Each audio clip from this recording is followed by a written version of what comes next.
For years, I thought I was failing at exploring consciousness because I was not meditating enough and I was not renouncing life. It turns out I was not doing it wrong. I carried this pressure for more than a decade. Every time I wanted to engage with life, to pursue my dreams, my desires, to engage with the material world, I felt like a failure. I felt like I was not following the path. But then I was exposed to an idea by Bernardo Kastrup where in his videos and in this particular book, The Diamond and the Soul of the West, I had a shift and I wanted to share that shift with you. In our 40s and 50s, we naturally want to explore consciousness more. I'm sure you felt that and probably that's why you're watching this video. But nonetheless, the desire to engage with life, with your desires, with dreams, with the material world, with your dispositions, with attachment to people and things, with experiencing the world and life, that remains. But the Eastern tradition tells us that this is wrong, that we're doing it wrong this way, that we need to renounce life, we need to withdraw. And the result is you feel like fundamentally you're failing or you're trying to become an Easterner in disguise.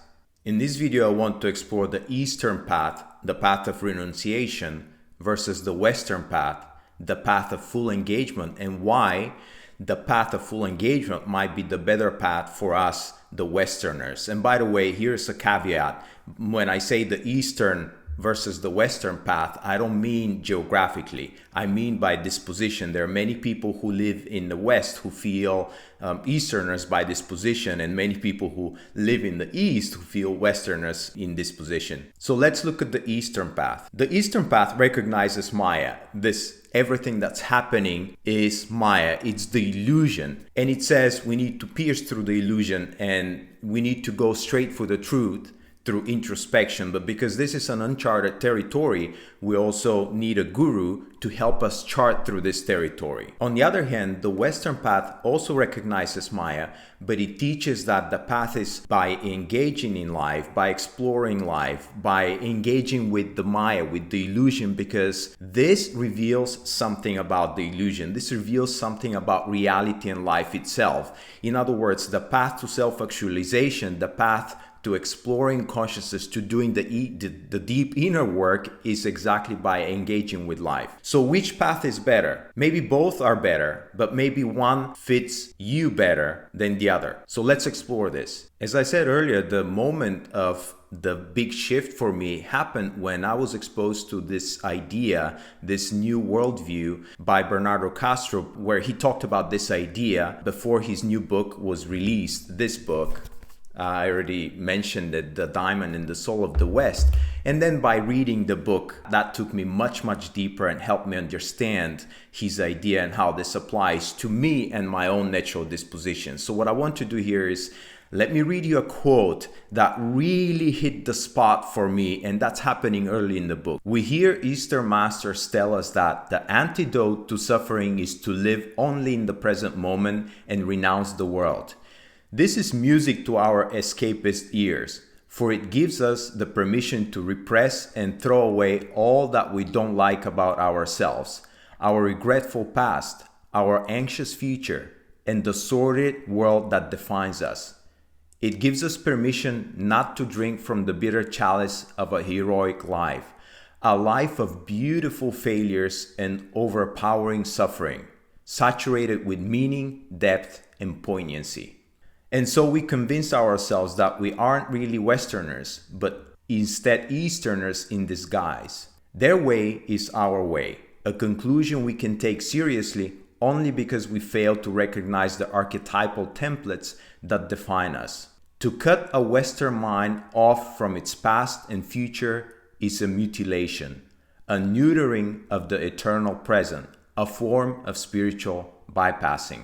This speaks to why the Eastern path, the path of withdrawal, renunciation, is so appealing to us, the Westerners, because it compels us to avoid everything that we don't want, our past pain and suffering and regrets and guilt, our future trepidations and anxieties. But what Bernardo is saying is that meaning is to be found exactly in engaging, in experiencing life fully. That includes our past, that includes our present, that includes our future. The path is not to renounce this. The path is to fully jump into it, to fully experience it. Because this is how nature, this is how life is learning about itself, by our exploration of all facets of life, including our deepest desires, our deepest wants and needs, our attachments, everything that compels us to engage with life, including the material world, which is so natural to us Westerners. And the angle that really hit for me is that by engaging with life, we learn more about life. And there's this beautiful analogy that Bernardo gives. He says, imagine an author who only writes fiction, and that's the only thing he writes. By reading his work, you learn more about the author himself. You learn more about his worldview, his dispositions, his values, and so on. Although you're reading his fiction. It's the same with engaging with reality. Our perceptual apparatus has not evolved to perceive raw reality the way it is. It's hidden from us. And this is not something I'm making up. This is science. Donald Hoffman, the cognitive scientist, has proven that mathematically, that the chances that we are experiencing reality the way reality actually is precisely zero. That's his words. Therefore, reality the way it is obscured from us. It's not available to us to perceive. However, by fully engaging in life, by fully engaging with raw reality or with reality itself, we get a clue for what reality is. Just the same way when we read this fictional author, we're getting a clue for who he is as a person, as a human being. In other words, the fact that nature is doing through us what it's doing, and exactly this thing that it's doing, as opposed to something else that it might be doing, is revelatory for what nature is. And that is the sense in which exploring life reveals more about life. And the Western path is the path to revelation, the path to self-actualization in that kind of way, the path to revealing the truth, not from withdrawing from life, but from engaging with life fully. In other words, Maya can be your guru. Life can be your guru. Another thing that I learned that added an additional nuance to my understanding of nature and life is that nature is expressing archetypally, not randomly, archetypally. And what are the archetypes? These are the raw templates of nature expressing itself through our actions. For example, the archetype of the mother, the archetype of the trickster, the archetype of the hero. Death is an archetype. Have you ever asked yourself why animals don't have to learn how to be good mothers? They seem to know. It's because it's an archetype of nature. It's a raw template of behavior that is embodied in life. So since nature is expressing archetypally, our inner states mirror the states of nature because there is a direct correspondence between our expression and the expression of nature, since it's all archetypal. In other words, by us observing our own interaction with life, by us fully engaging with life, we get to learn about nature's dispositions because our inner states mirror the states of nature, the states of life itself. So where does all of this leave us? The Eastern path, the path of exclusion, says neti neti, I'm not this, I'm not this, not this, not this. I'm not this body, I'm not this label, I'm not this name. Therefore, I'm pure consciousness.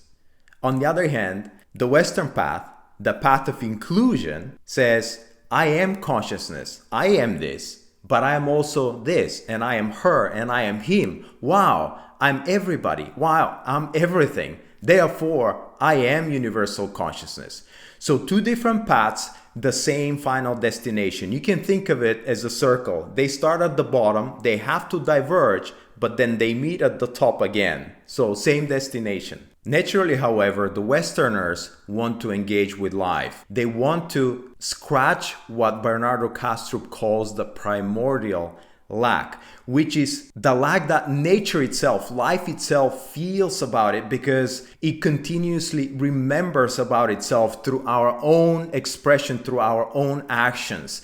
We, by engaging with life, are helping life, nature, to remember about what it is. And so that's the natural disposition of the Western life. I want to read you another quote from this same book, The Diamond and Soul of the West, about scratching this primordial lack through our actions. The primordial lack you feel is not a problem to be solved, but a template of being to be lived. Nature feels through us what it lacks.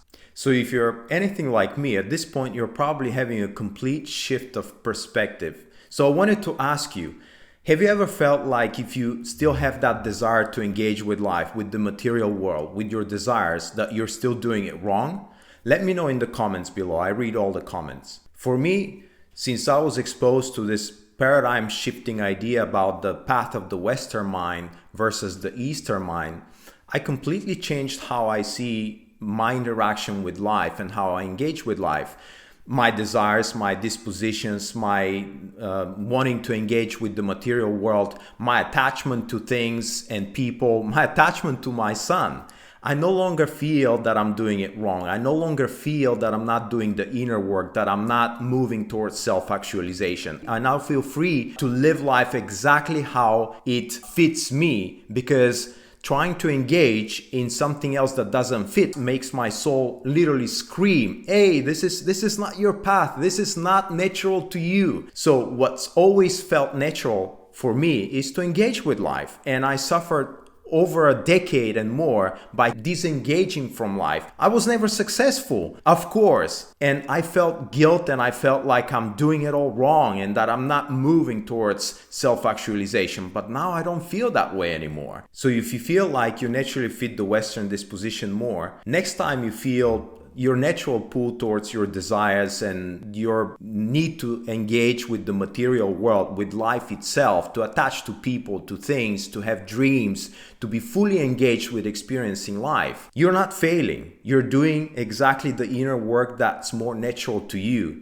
Exactly the inner work that you're supposed to do. In other words, that's not your failure, it's your path. And you're not doing it wrong by not meditating 8 hours a day. The Western disposition is to fully engage with life. And that's how we learn about life itself. That's how we learn about the nature of reality. Moreover, nature learns more about itself by remembering, by scratching this primordial lack through us, through our own actions, through our own archetypal expression of what nature is. In other words, nature continuously remembers through you and me about itself. And by us observing life, by us observing what happens when we engage with life, oh, this is me. This is the being who reacts in this kind of way, in this kind of situation. By paying attention to life, we learn more about ourselves. And as we keep unpacking this learning, that is what it means to self-actualize. In other words, for the Western mind,